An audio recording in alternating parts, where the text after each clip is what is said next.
somebody who's close to my heart, although I don't know him very personally. It's Dr. Hans-Jakob Schindler, a senior director of Counter Extremism Project. Hans, the floor is yours. Thank you so much, Pat. Thank you, of course, to the hosts and IMPAC for the invitation. It's really a pleasure and an honor, as this is the first time that I speak for my organization in this round. Allow me a couple of sentences about what we actually do.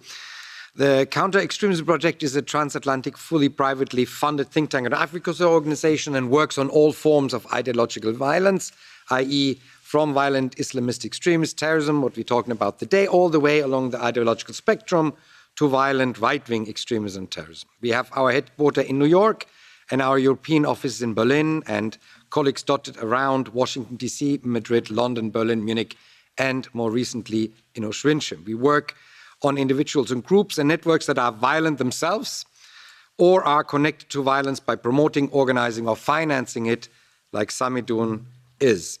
On the 27th of January this year, on the 80th anniversary of the liberation of the Auschwitz-Birkenau concentration camp, we launched the Auschwitz Research Center on Hate, Extremism and Radicalization, ARCHA, at House 88, which is the house of the former commandant of Auschwitz, Rudolf Höss. ARCHA at House 88 is now the new focal project for CEP in partnership with the Auschwitz-Birkenau State Museum and under the patronage of the Director General of UNESCO and the Polish Foreign Minister. ARCHA at House 88 will transform the Commandant's House into a global center at the forefront of the efforts to confront anti-Semitism, violent extremism and terrorism by providing critical research, education and advocacy.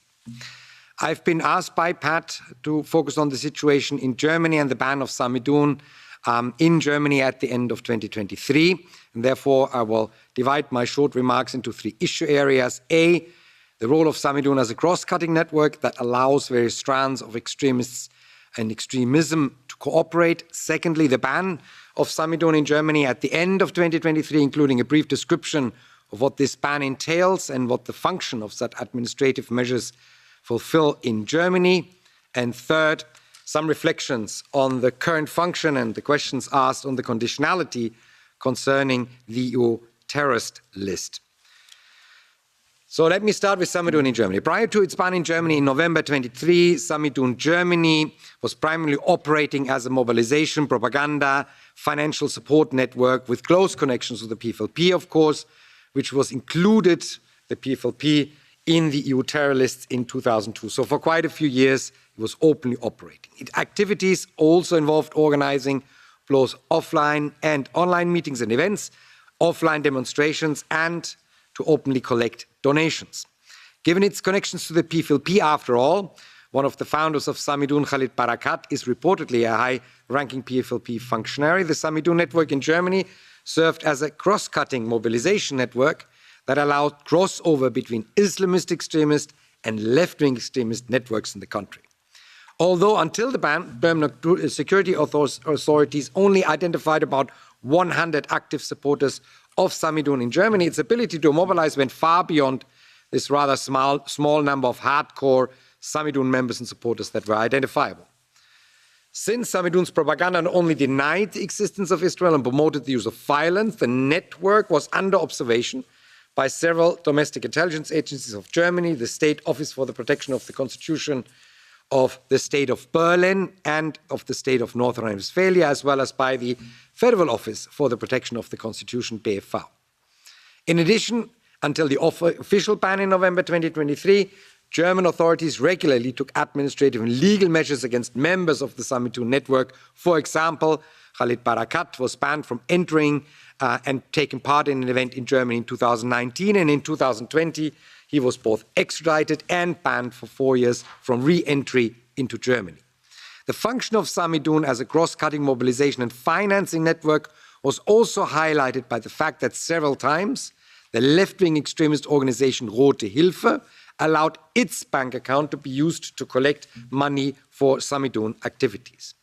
This cross-cutting nature on the activities of Samidun reached a new level following the pogrom-like terror attack of Hamas against Israel on the 7th of October 2023. Samidun mobilized immediately, both online and offline, and on the day of the attack, while the attack was still ongoing, Samidun supporters distributed sweets on a street in Berlin.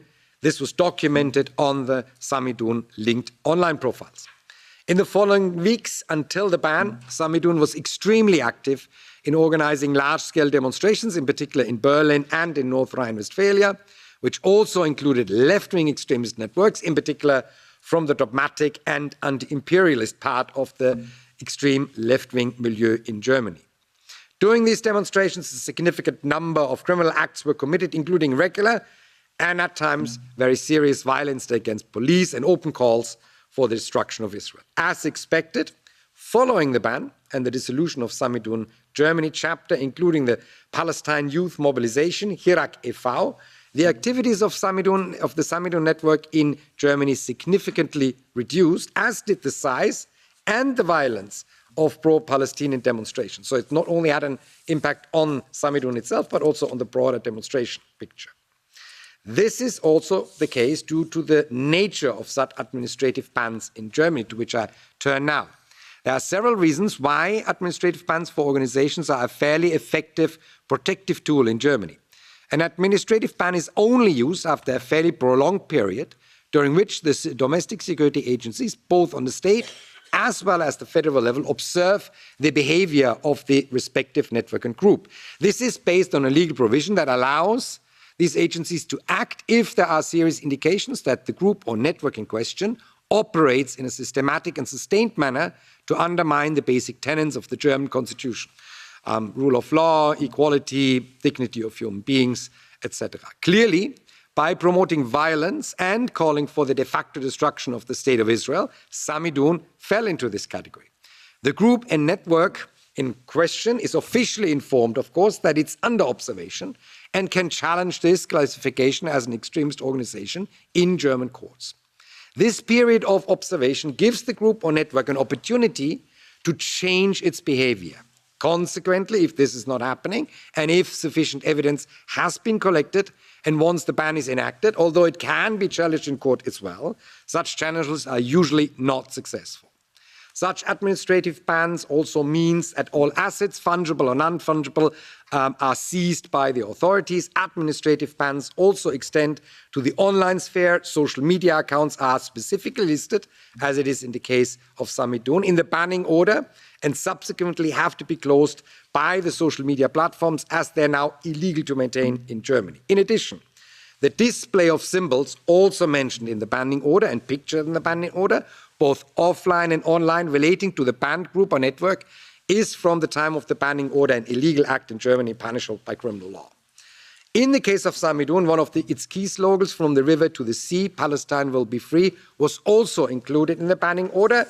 That means, as it is denying the right of the existence of Israel, and uttering this slogan publicly online or offline is now a criminal act in Germany. Therefore, banning orders are a powerful tool in the defense of the German constitutional order. However, what such banning orders are not is a terrorist designation. That's done by court. And herein lies the challenges that the process of inclusion of a group like Samidun on the EU terrorist list presents. The current process of including a group or network such as Samidun on the EU terrorist demands that there is a legal conviction on terrorism charges linked to the respective network in at least one of the EU member states.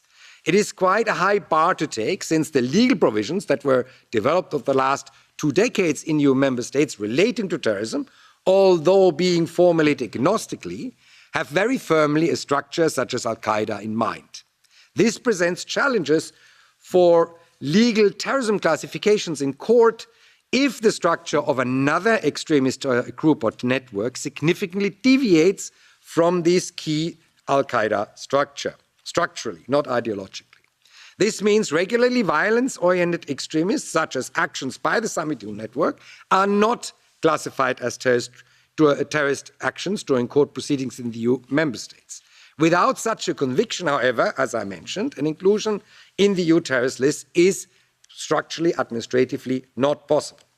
As far as Al-Qaida and ISIS and their global network of affiliates are concerned, of course, the United Nations Security Council sanctions regime, which I coordinated for 5 years, closes this gap somewhat as the EU transposes these sanctions decisions of the Security Council. However, these sanctions decisions by themselves are also not necessarily sufficient as a condition for courts in EU member states to automatically classify a particular act as terrorism-related. This challenge is similar for all extremist ideological phenomena, and therefore it's quite difficult to include new individual groups and networks in the EU terror list. And if you have a look at the list, there are 43 entries. I believe there is more terrorism than 43 individuals and groups in Europe.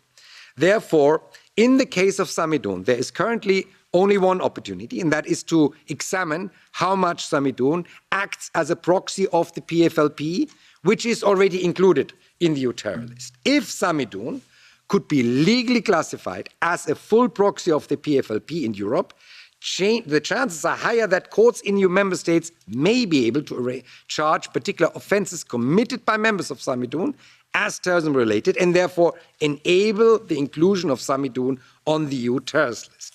Of course, on a more strategic level, it is, in our opinion, my organization and me, necessary to re-examine the current process of inclusion of new individual groups and networks in the EU terror list. Is the bar too high? 42 individuals and groups are not exactly a lot. And whether this process and its current conditionalities is really appropriate given the elevated level of terrorism threats that all member states of the EU currently experience and are likely to continue to experience in the medium to long term. Thank you so much, and I'm very much looking forward to your questions.